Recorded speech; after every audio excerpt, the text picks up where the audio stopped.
Hello friends, welcome to Pebbles and welcome to my class of 5th standard mathematics। आज हम शुरू करेंगे perimeter and area.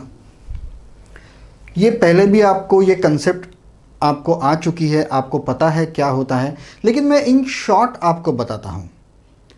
Any figure, कोई भी आकृति हो जिसको ट्रायंगल हो 3 बाजू वाला, 4 बाजू वाला, रेक्टेंगल हो, स्क्वायर हो, पेंटागन हो, ऑक्टागन हो, हेक्सागन हो, या फिर कोई भी आड़ी टेढ़ी फिगर हो या सर्कल हो, उस फिगर में फॉर एग्जाम्पल मैं ये एक फिगर लेता हूं। ओके, पेरीमीटर का मतलब ये होता है अगर आप एक पॉइंट से शुरू करके अगर आप चलते जाओगे और पूरी जो डायग्राम है, पूरी जो आकृति है, जो फिगर है, उससे घूमकर उसी पॉइंट पर आप आ जाओगे, तो आप जितना डिस्टेंस आप कवर करते हो उसे कहा जाता है पेरीमीटर। ओके, और कोई भी क्लोज फिगर अगर हो, क्लोज फिगर मतलब जिसके दो एंड टच कर रहे हो, या दूसरी भाषा में अगर मैं कहूं, अगर इसमें पानी डाला जाए तो कहीं से भी बाहर जाने की संभावना है नहीं, ये पूरी तरह से क्लोज है। इस क्लोज फिगर को आप यहां से शुरू करते हो और पूरा घूम के उसी पॉइंट पे आ जाते हो, तो उसे कहेंगे हम पेरीमीटर। और हर फिगर को पेरीमीटर होता है। सर्कल के पेरीमीटर को हम सर्कमफरेंस कहते हैं, और बाकी सारी जो स्ट्रेट लाइन वाली फिगर्स है उसे हम कहते हैं perimeter. Now in geometry basically we have to study 3 figures, और वी कैन से 4 फिगर्स। एक तो आपका ट्रायंगल है जिसको 3 साइड्स है, दूसरा आपका रेक्टेंगल है।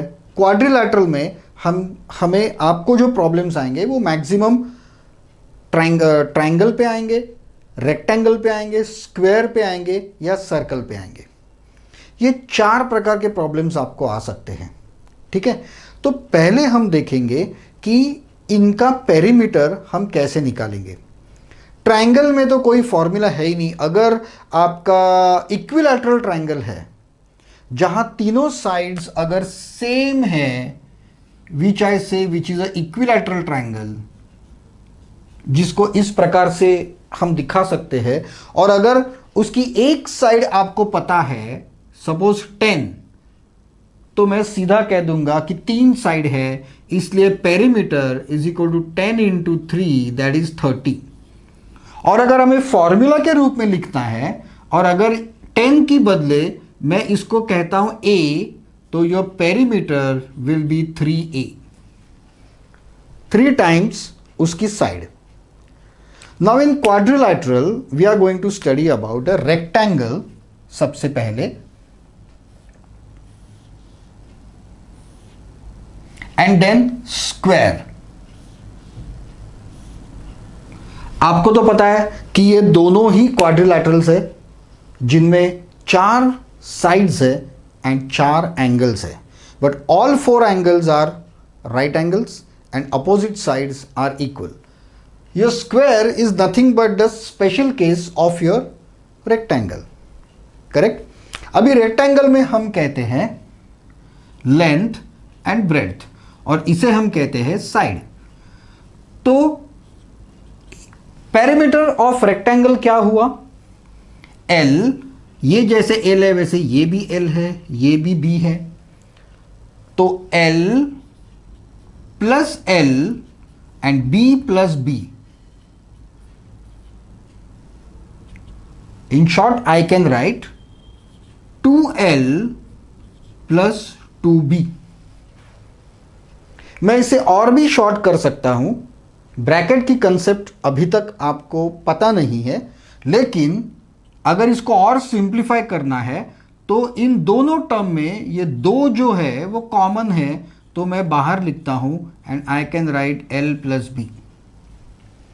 मतलब आप अगर लेंथ और ब्रेड्थ की एडिशन कर देंगे और उसका डबल कर देंगे तो आपका पेरीमीटर ऑफ रेक्टेंगल आ जाएगा।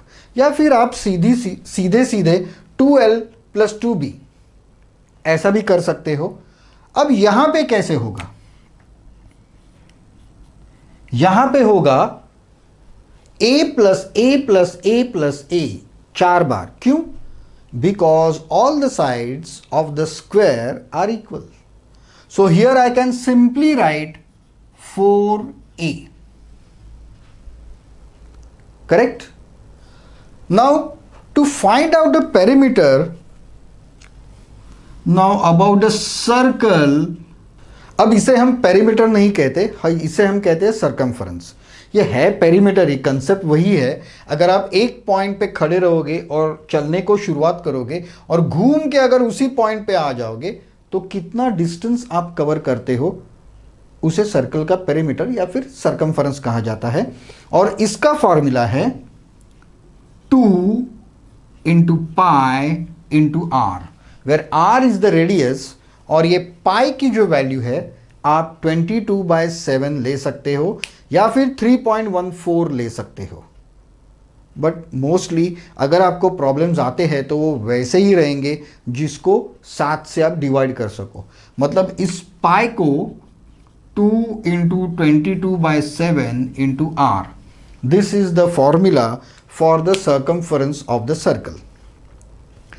अब आपको प्रॉब्लम्स कैसे आते हैं, यहां पे एक चीज मैं बता दूं कि इसके ऊपर जो प्रॉब्लम्स आपके 5th स्टैंडर्ड के एग्जाम के स्कूल एग्जाम में आते हैं वो बहुत ही सिंपल होते हैं, बहुत ही सिंपल और स्ट्रेट फॉरवर्ड होते हैं। लेकिन जो बच्चे आईपीएम को अटेम्प्ट कर रहे हैं, जो लोग स्कॉलरशिप एग्जाम्स दे रहे हैं, उनको ये इतना सिंपल प्रॉब्लम्स नहीं आते। उनको पेरीमीटर और एरिया के कॉम्बिनेशन के प्रॉब्लम्स आते हैं, या फिर उनको मिक्सिंग ऑफ द फिगर दिया जाएगा। ओके, फॉर एग्जाम्पल ये जो आपको तो पता है कि जो एथलीट का ग्राउंड जो होता है वो ऐसे होता है, ऐसे होता है एथलीट्स का ग्राउंड। तो इसका पेरीमीटर पूछा जाएगा आपको, और आपको ये लेंथ दी जाएगी, ये रेक्टेंगल है और उसको इसका रेडियस दिया जाएगा। तो आपको क्या करना पड़ेगा, रेडियस मतलब ये लेंथ अगर आपको दे दी है, फॉर एग्जांपल यहाँ पे दिया है 20, और यहाँ जो सर्कुलर पाथ है उसका रेडियस है सपोज 5, तो आपको ये निकालना पड़ेगा। अगर रेडियस 5 है तो ये 10 हो गया, तो आपको कैसे करना पड़ेगा, ये semi circle plus 20 plus 20, correct, ये दोनों सेमी सर्कल मिलके एक सर्कल बनेगा। या फिर आपको ये फॉर्मूला, मतलब ये टोटल पेरीमीटर ऑफ ग्राउंड कैसा होगा, पहले तो L प्लस L आएगा, प्लस क्या आएगा, यहां का सेमी सर्कल सरकमफरेंस। अब ये नहीं ले सकते आप, आपको क्या करना पड़ेगा, सरकमफरेंस का हाफ और इस सरकमफरेंस का हाफ, मतलब आपको लेना पड़ेगा 2πr, और इसकी एडिशन करके आपको इसका, इस ग्राउंड का, एथलीट ट्रैक का सरकमफरेंस निकालना पड़ेगा या पेरीमीटर निकालना पड़ेगा। ठीक है, मतलब इस प्रकार के जो क्वेश्चंस है वो आपको आएंगे आपके कॉम्पिटिटिव एग्जाम्स में। आपका आईपीएम है, आपके स्कॉलरशिप एग्जाम्स है, और एरिया के प्रॉब्लम भी ऐसे ही आएंगे। आपको स्ट्रेट फॉरवर्ड सिंपल प्रॉब्लम्स नहीं आएंगे इसके ऊपर। तो बेटर है कि आप अभी थोड़े से कॉम्प्लेक्स प्रॉब्लम सॉल्व करने की तैयारी कर लीजिए। ओके, तो चलिए हम पहले देखते हैं कि हमें स्ट्रेट फॉरवर्ड प्रॉब्लम्स कैसे आएंगे इसके ऊपर। ठीक है, जो स्ट्रेट फॉरवर्ड प्रॉब्लम्स मैं कह रहा हूं वो शायद आपसे कहा जाएगा कि एक ट्रायंगुलर फील्ड है और उसका शेप जो है वो इक्विलैटरल ट्रायंगल है और उसकी एक साइड जो है वो 10 है, तो what is the circumference of the triangle. बहुत ही सिंपल है, 3 इंटू 10 इज 30। अब यहाँ पे सबसे इंपॉर्टेंट चीज़ ये है कि आप यूनिट देख लीजिए, ये मीटर है, सेंटीमीटर है, मिलीमीटर है, जो भी है वो अगर आपने मिस कर दिया, वो अगर आपने नहीं लिखा, तो आपका फाइनल आंसर गलत माना जाएगा। ठीक है। सेकेंड थिंग, आपको ऐसा प्रॉब्लम आ सकता है कि एक रेक्टेंगुलर खेत है, a field is there, rectangular field is there, whose length and breadth are given. Length और ब्रेड्थ उसकी दी हुई है, तो उसको फेंसिंग करने के लिए, आपको तो पता है फेंसिंग हमेशा साइड साइड से की जाती है। फेंसिंग करने के लिए कितने लंबाई की केबल या वायर लगेगी, ये एक प्रकार का प्रॉब्लम आ गया। उससे एक स्टेप आगे जाके वो पूछेंगे, वो तो सिंपल है, वो जितना उसका पेरीमीटर है उतनी लंबाई की केबल लगेगी या वायर लगेगी। सेकेंड टाइप ऑफ प्रॉब्लम, एक स्टेप आगे जाके आपको पूछेंगे कि अगर फेंसिंग को हमें 3 टाइम्स फेंसिंग करना है, ट्रिपल फेंसिंग करना है, तो कितनी केबल लगेगी। सिंपल है, पेरीमीटर मतलब 1 time fencing multiply by 3 is the 3 times fencing. और एक आगे जाके आपको पूछा जाएगा कि 3 टाइम फेंसिंग करना है और वायर की कीमत जो है वो फॉर एग्जाम्पल 5 रुपये प्रति मीटर है, तो कितना खर्चा आएगा। सिंपल है, सबसे पहले आप 3 टाइम फेंसिंग की लेंथ निकाल लो, कितने मीटर्स आ रही है, उसको 5 से मल्टीप्लाई कर दो, उतना खर्चा आपको वहां पे आएगा। सो मैक्सिमम आपको इस प्रकार के क्वेश्चंस आपके स्कूल एग्जाम्स में आ सकते हैं, एंड योर कॉम्पिटिटिव एग्जाम्स में ये फिगर इंट्रिकेट हो जाएगी, फिगर इंट्रिकेट हो जाएगी। या फिर आपसे कहा जाएगा कि सपोज ये एक रेक्टेंगुलर फील्ड है, उसकी लेंथ 20 है फॉर एग्जाम्पल, और उसकी ब्रेड्थ 1/3 ऑफ द लेंथ है। मतलब आपको डायरेक्ट नहीं दी जाएगी, आपको कैलकुलेट करनी पड़ेगी कि लेंथ अगर 10 है तो उसकी 1/3 कितनी हो जाएगी। मतलब that problem will go into the fractions, decimal fractions या नॉर्मल फ्रैक्शंस में वो प्रॉब्लम चला जाएगा, लेकिन उससे ज़्यादा और कुछ नहीं पूछ सकते। तो एक चीज़ आपको ध्यान में रखनी पड़ेगी, जैसा मैंने कहा कि ये प्रॉब्लम हम देखेंगे, इसके प्रॉब्लम्स भी, ये प्रॉब्लम सॉल्व करते समय आपको कंपलसरी स्टेप बाय स्टेप जाना पड़ेगा। सबसे पहले हम लिखेंगे गिवन क्या है, उसके बाद में हम फिगर निकालेंगे। इस प्रकार के एरिया और पेरीमीटर का कोई भी प्रॉब्लम आपको आ जाए एग्जाम में, वो कितना भी सिंपल होने दो, आप एक रफ फिगर जरूर निकालिए उसकी। जब हम फिगर निकालते हैं तब हमारे आंखों के सामने वो प्रॉब्लम खड़ा हो जाता है और वो बहुत ही आसान हो जाता है। Without figure never do any geometrical problems, क्योंकि दो this is algebra but the geometry also involve in this.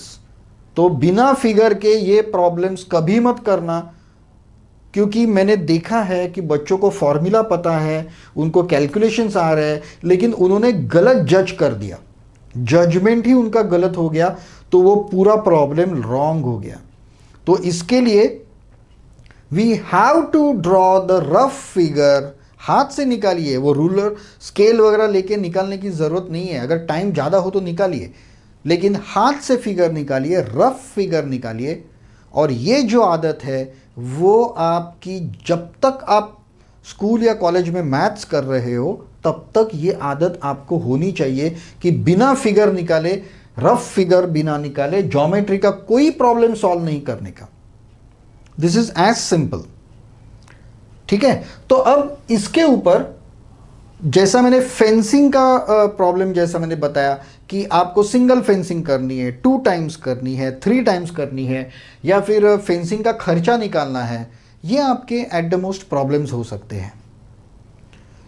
Secondly, आपको कॉम्प्लेक्स फिगर दिया जाएगा, मतलब ये इसको एक सर्कल निकाला है वगैरह वगैरह वगैरह। ओके, सो कॉम्प्लिकेटेड फिगर अगर होगी तो उसके अलग अलग पार्ट में आप निकालेंगे और फिर उसे जोड़ देंगे, एडिशन कर देंगे। ठीक है, एक चीज आपको याद रखनी है हमेशा ये बहुत ही कॉमन प्रॉब्लम है। ये जो जॉगिंग ट्रैक का जो या एथलीट ट्रैक का मैंने बताया था, आपको दिया जाएगा दिस इज अ ट्रैक, ये सपोज 20 है, और ये जो सर्कुलर ट्रैक है उसका रेडियस है 5, मतलब आपको पता चल जाएगा कि उसका डायमीटर है 10। अब यहाँ पे क्या मिस्टेक होती है मैं आपको बताता हूँ।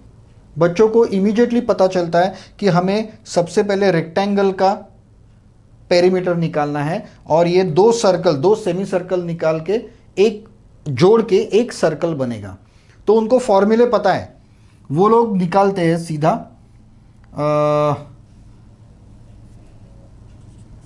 2l + b and plus 2πr।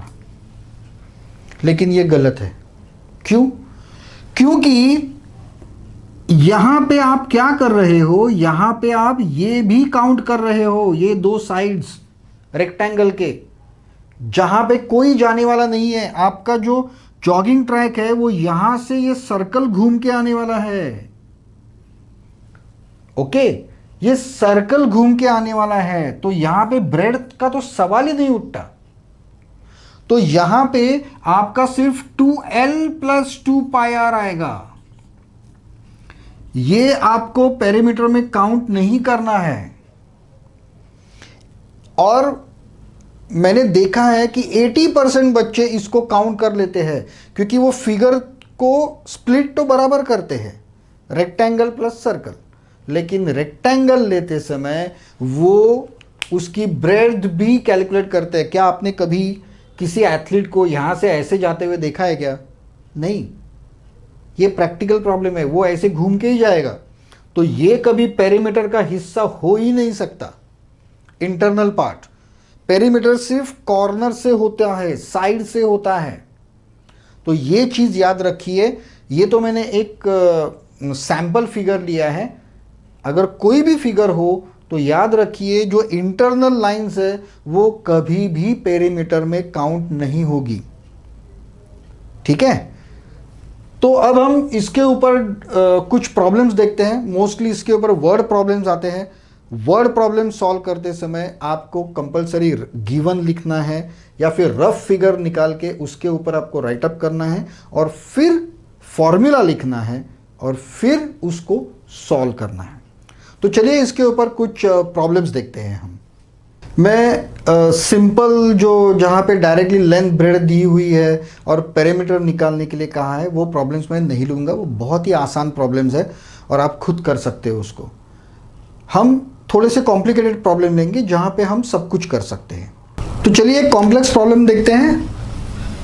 यहाँ एक रेक्टेंगुलर फील्ड है 160 metre long and 90 metre wide, जिसके 4 राउंड्स हमें करने हैं। तो हम कितना डिस्टेंस किलोमीटर्स में पास करेंगे?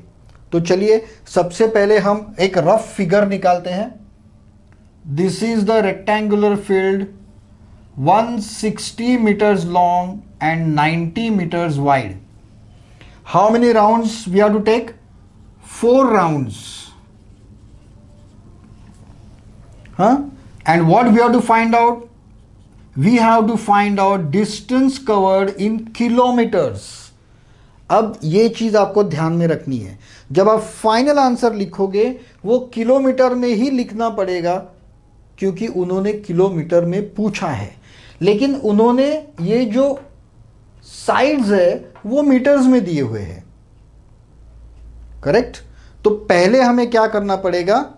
The perimeter P is equal to 2 × 160 + 90। पहले हमने पेरीमीटर निकाला, दैट इज 2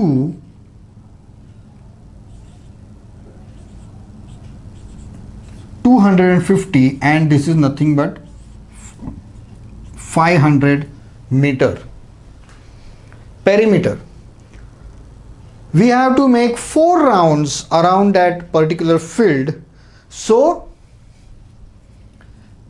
अब मैं ये टेक्निकली थियोरेटिकली लिख नहीं रहा हूं, आपको वो सेंटेंस वहां पे आपके बुक पे लिखना है। To make the 4 rounds your the distance covered in 4 rounds is x. So x is equal to 4 into p, that is equal to 4 into 500. So here I got the answer 2000 meters. क्या होता है, ये एक psychology है.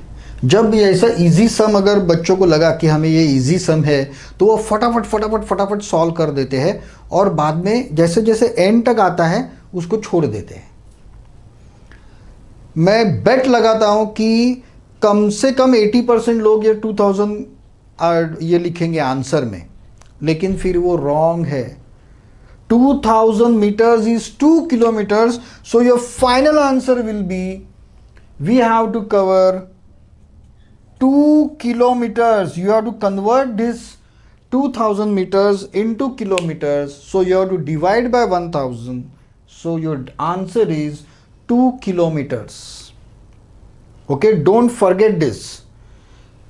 कई बार यहाँ पे centimetre लिखा होगा, आपको आंसर मीटर में लिखा हो, मीटर में पूछा होगा. यहाँ पे मीटर दिया है, आंसर किलोमीटर्स में पूछा है.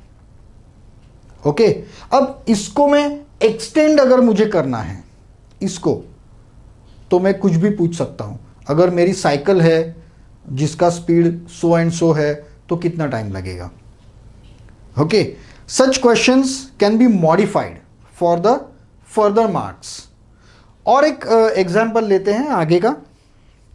There is one park, square park of the side 120 meters. One boy makes 12 rounds every day for jogging. While jogging to that park, how many rounds? 12 rounds. So daily, how many kilometers distance he covers? Now you have the meters and distance is asked in kilometers. Okay, let us calculate what will be the perimeter. Perimeter is 4 into 120, that is 480 meters. He gives 12 rounds, so x is equal to 12 into 480 meters. So that is nothing but. So now how many kilometers he will run every day? 5 kilometers and 760 meters. अब यहां पे दो style से वो answer पूछ सकते हैं. मैं ये क्यों कह रहा हूं, ये दोनों स्टाइल में क्यों बता रहा हूं, क्योंकि जो उन्होंने क्वेश्चन पूछा है वही आपका आंसर होना चाहिए. यहां उन्होंने पूछा है daily how many kilometres and metres he runs. So my answer will be 5 kilometers and 760 meters he runs daily. अगर पूछा गया कि how many kilometers he runs daily, then I will have to write 5.76 kilometers per day. अगर मुझे पूछा गया कि how many meters he runs, then this is the answer. Okay, तो आंसर वही है, लेकिन आपको क्वेश्चन में जिस स्टाइल से वो पूछा जाएगा, जिस यूनिट में पूछा जाएगा, उसी यूनिट में आपको उसका आंसर देना है. मैं ये इसलिए कह रहा हूं कि शायद आपके स्कूल के एग्जाम में इसमें से कोई भी आंसर होगा तो शायद माफ कर देंगे, ओके राइट दे देंगे उसको. लेकिन कॉम्पिटिटिव एग्जाम में आपको 4 ऑप्शंस दिए जाएंगे और अब वहां पे वो पूछेंगे भी नहीं कि किलोमीटर, मीटर या किस में भी यूनिट नहीं पूछेंगे. वो कहेंगे how much distance he covers every day, और ये सारे ऑप्शंस रहेंगे और यहाँ पे कुछ गलत भी रहेगा. तो अगर आपको ये पता ही नहीं है 5.76 आप अगर जज नहीं कर पाओगे, कई बच्चे कहेंगे अरे यहाँ का 0 कहाँ गया, मतलब डेसिमल पॉइंट में प्रॉब्लम है आपके. तो ये अगर आ गया तो आप वापस कंफ्यूज हो जाओगे. सो इसलिए you have to pay attention in your competitive exams. और यहाँ पे आपको जिस यूनिट में आपका आंसर पूछा है उसी यूनिट में आपको उसका आंसर देना है. Let us take one example.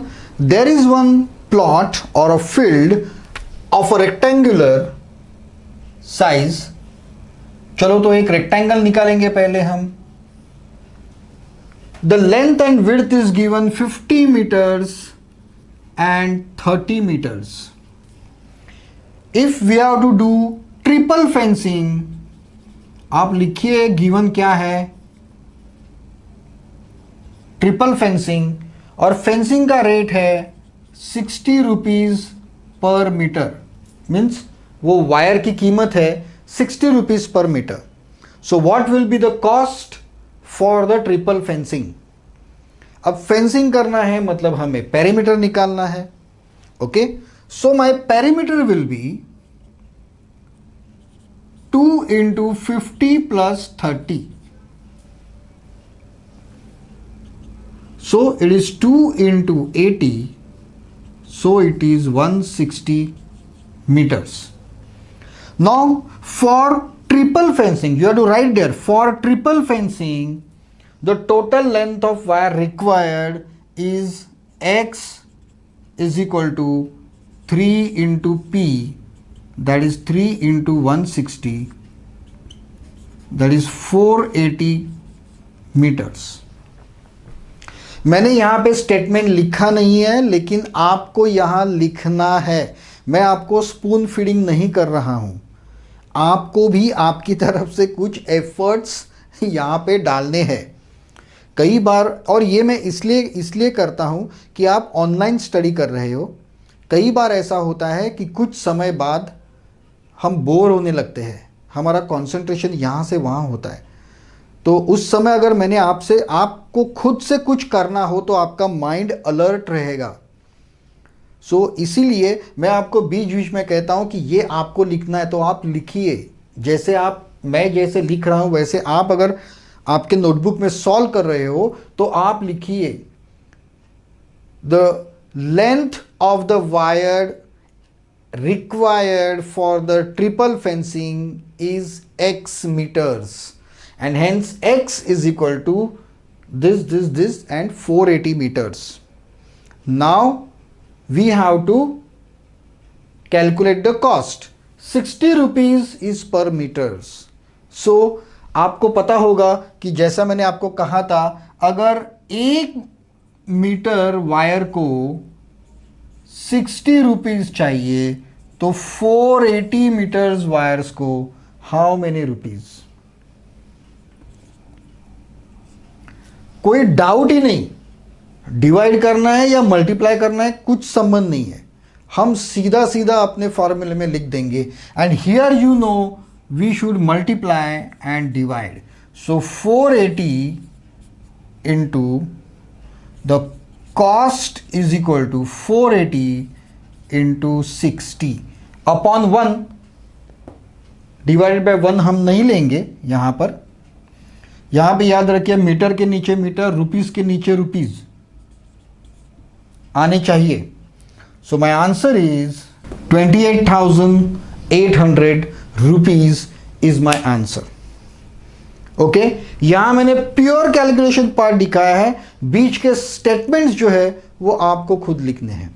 ये मैं नहीं लिख रहा हूं क्योंकि हर स्कूल हर बोर्ड के हिसाब से कुछ ना कुछ मेथड आपके बुक में अलग दी होगी कि हमें ऐसे स्टेटमेंट चाहिए वैसे स्टेटमेंट चाहिए। This is just a beautification part of your mathematics. Okay, ये जो है कैलकुलेशन ये कभी नहीं बदलेगा। आप यहाँ पे मैंने सिर्फ यहाँ पे ट्रिपल फेंसिंग लिखा है या फिर आप लिखोगे वहाँ पे we have to do triple fencing, the rate of wire for fencing is 60 rupees per metre, आप लिख सकते हो। या अगर आपका स्कूल अलाउ कर दे तो आप शॉर्ट में लिख सकते हो। So now this will be your rupees. अब यहाँ पे याद रखने वाली चीज क्या है, शायद आपके क्वेश्चन में ये पूछा होगा कि टोटल एक्सपेंसेस कितना आएगा, तो आपका आंसर यहां पे है। क्योंकि मैंने आपसे कहा है कि एट द एंड आपको ऐसे लिखना है ANS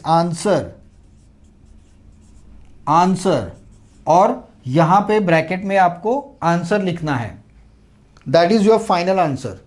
तो यहां पे आप लिखोगे cost of fencing is 28,800 rupees. लेकिन आप फिर एक बार पढ़िए उस क्वेश्चन को, वो सम को एक बार पढ़िए और जो भी पूछा है उसके नीचे अंडरलाइन कीजिए। कुछ बार आपको शेंडी लगाने के लिए ये भी पूछेंगे how much wire is required, the total length of wire and the cost of fencing. आपने सिर्फ लास्ट का पढ़ लिया कॉस्ट ऑफ फेंसिंग, आंसर में लिख दिया कॉस्ट ऑफ फेंसिंग, आपको आधे मार्क्स ही मिलेंगे सिर्फ, क्योंकि उन्होंने दो चीजें पूछी है। यहां पे मे भी आपने ये निकाला है, निकालना ही पड़ेगा आपको, फिर भी यहां लिखना जरूरी है। The total length of wire required is 480 metres and total cost of fencing is 28,800 rupees. ये दोनों आने चाहिए आपके आंसर में। मैं आपको ये इसलिए, ये एक्चुअली बहुत ईजी है, मैं आपको ये इसलिए बता रहा हूं कि ये जो है वो आपके मैथमेटिक्स का फाउंडेशन है। मैथमेटिक्स में आपको कुछ भी बाय हार्ट करने की जरूरत नहीं है, लेकिन अपनी खुद की एक सिस्टम आपको, आपके हाथ को उसकी प्रैक्टिस होनी चाहिए। वही सिस्टम से आप 10th 12th तक जाओगे। So just keep your mathematics notebook neat and clean, वही उसकी मेथड हो गई। जो भी आपको पूछा उसको अंडरलाइन करो, यहां पे आप लिखो क्या पूछा है वो भी लिखो, इक्वल टू क्वेश्चन मार्क डाल दो वहां पे, और फिर उस एग्जाम्पल को सॉल्व करो। मैं बार बार यही आपको कहता हूं कि ये example as a calculation part बहुत इजी है, लेकिन आपकी गलती, छोटी सी कहीं ना कहीं गलती आपके मार्क्स को काट सकती है। Okay, so these kinds of examples are there for you on the perimeter. In the next video we will see the area and the examples, the word problems based on the area. So thank you very much friends for being with me in the perimeter session. अगर आपको कुछ भी doubt है, कुछ भी problem है, ऐसे कुछ अगर सम्स है जो आपको नहीं आ रहे, तो please write them in the comments, ask me, I will definitely give you the solution and the answer for it. Okay, so we will now meet in my next video where we will cover the area of the figure. Till then, have a nice time. Goodbye.